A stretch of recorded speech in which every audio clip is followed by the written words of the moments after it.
góor jigéen yaa ngi fii Sénégal ñu ngi dugg looy xaar dama bëgg boo yéegee fii nga indil ñu loi bi nga xam ne mooy criminaliser le góor jigéen mais defoo loolu France dégage nga ñu waxoon te yaa fi njëkk a recevoir menace je vous remercie. jërëjëf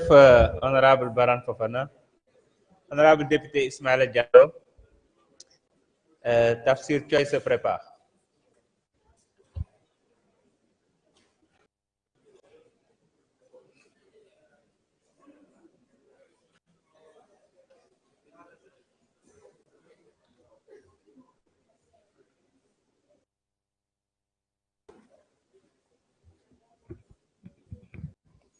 Bonsoir à tout le monde, Monsieur le Président de l'Assemblée nationale, Monsieur le ministre du Travail en relation avec les institutions, M. Abbas Fall, honorable député, chers collègues. Nous sommes aujourd'hui saisis d'une question d'une gravité exceptionnelle, celle de la mise en accusation devant la Haute Cour de justice de plusieurs ministres en cause dans le rapport accablant de la Cour des comptes sur la gestion du fonds Force Covid et sur d'autres délits. Je me tiens devant vous animé d'un double devoir, celui de vérité, mais également celui de justice. Nous allons parler un peu du caractère indispensable de la transparence par rapport à cette situation. Au cœur de cette affaire se trouve une exigence fondamentale, celle de la transparence dans la gestion des deniers publics. La pandémie de Covid-19 a durement frappé nos citoyens, érodant leur santé, leur pouvoir d'achat et leur confiance dans les gestions. Dans cette crise, l'État s'était engagé à mobiliser près de 1 000 milliards pour soutenir la nation. Ce fonds destiné à sauver des vies et des moyens d'existence devait être géré avec une rigueur absolue. Et si vous vous rappelez bien, le président Ousmane Sonko, à la suite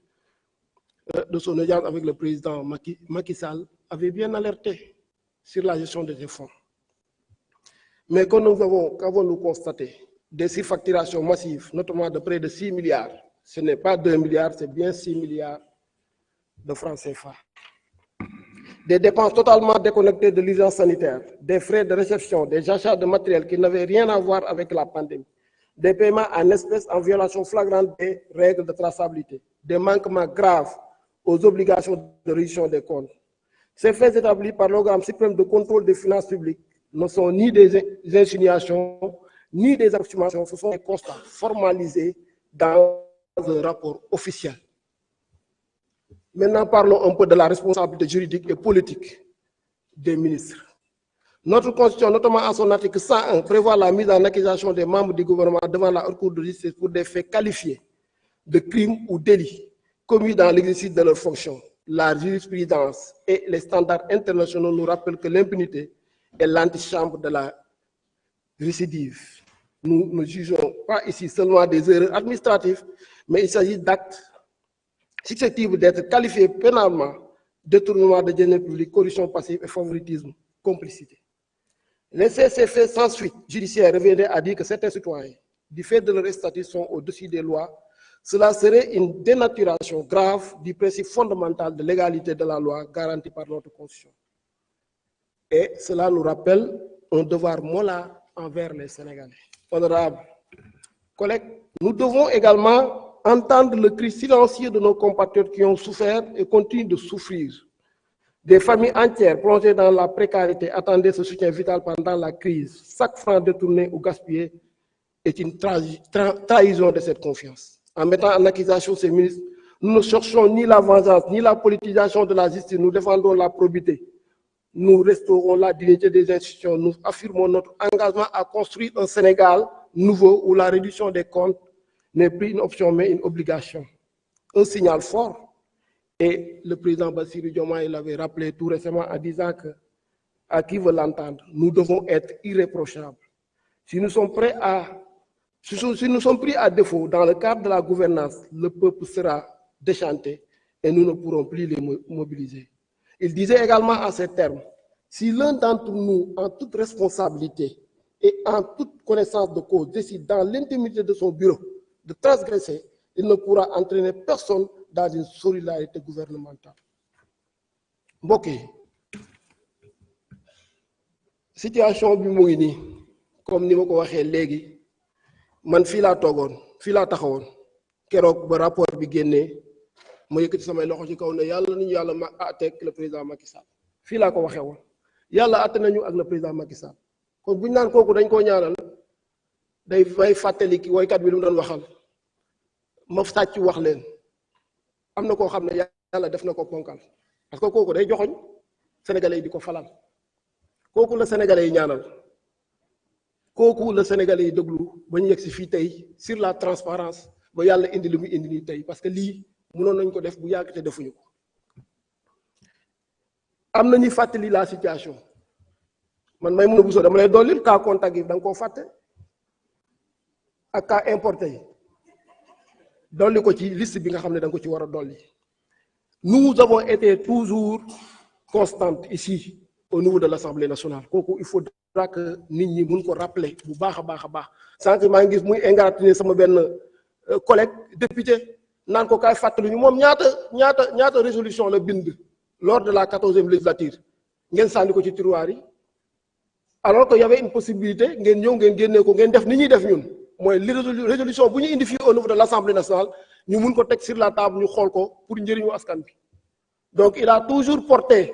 les revendications de la population sénégalaise ici à l'Assemblée nationale ci loo yoon boobu laa ko gis muy def ba léegi waxuma la sax biir Sénégal fii mais à travers l'Afrique kooku nag ku ko gisul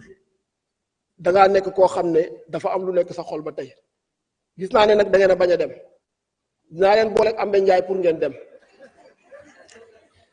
dégg naa fi nag mos dem dégg naa fi mos dem yéen a xam mos yéen a ko xam ñun xamuñu lii mos yéen a mos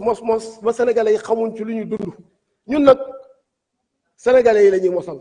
moo tax xam naa ne dinañu dolli te xam ne yaa ngi wax chocolat bi déliat bi nañ ko ñam seet loolu dañ ko ñamati ko ba pendant 50 ans incha allahu rabbi ci biir Sénégal fii su weesoo loolu ma wax ne lii ñun ñëpp lay interpeller sama collègue yëpp wax nañ ko te le président de la République Bassirou Diomaye Faye aussi tamit wax dëgg yàlla ba mu toogee gouvernement bi rappelé na leen ne leen lii dëgg la ñoo ngi koy teg sur la table waaye nañu xam ne ñun aussi tamit ça nous interpelle demain parce que lépp loo xam ne teg nañ ko fi pour di topp qui que ce soit parce que da nga am loolu luubal na nga xam ne suba yow mii dans ton exercice aussi tamit de tes fonctions dinañ la boo deful li nga war a def kenn du solidaire ak yow en tout cas moom dina wute ki nga xam ne daa jëloon concam teg ko ci rapport yëpp te dina am kenn ku leen leeral lan moo tax rapport bi génn lan moo tax pôle judiciaire yu mettre ko en place ñu ngi leen di gërëm di leen sant bu baax. jërëjëf honorable Tafsir Thioye, vous avez la parole. Cheikh Ahmed Tidiane Youm se prépare.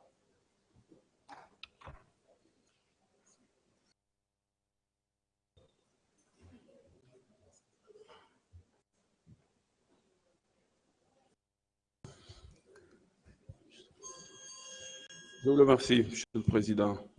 Monsieur le Président, Monsieur le Ministre, très chers collègues, Mesdames, Messieurs. Monsieur le Président, damay sant sunu borom ginnaaw bu mu ñëwee bu ñu dimbalee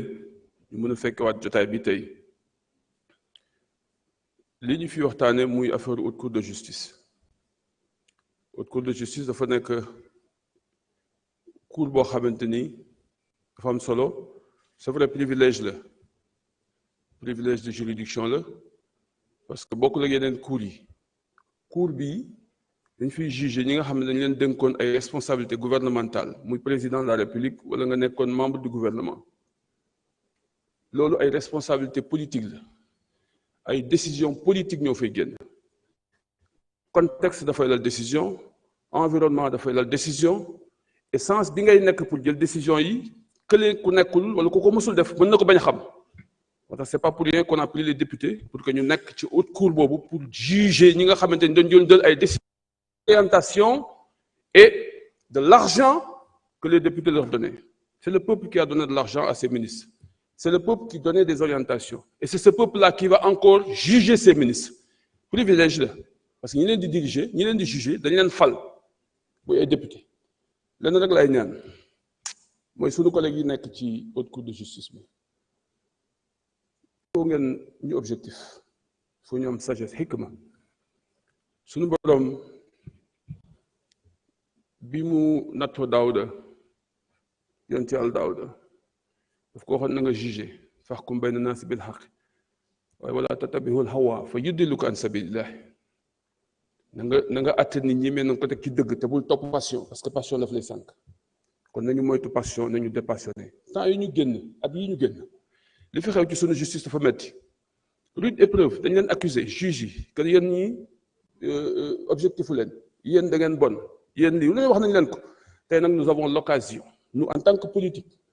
politique de dire le droit de faire valoir la justice pour que ñooñu ñu doon xas démb yéen yéen vous n'êtes pas indépendant que ñun ñu wane ni ñun on est indépendant juge te aqulaay taala juge ci dëgg mais teg ko ci sagesse ku am dëgg ñun la am nga dëgg ku amul dëgg ñun la amoo dëgg am na ñu fi jaaroon au cours de justice mais am nañ nos lieux kon dem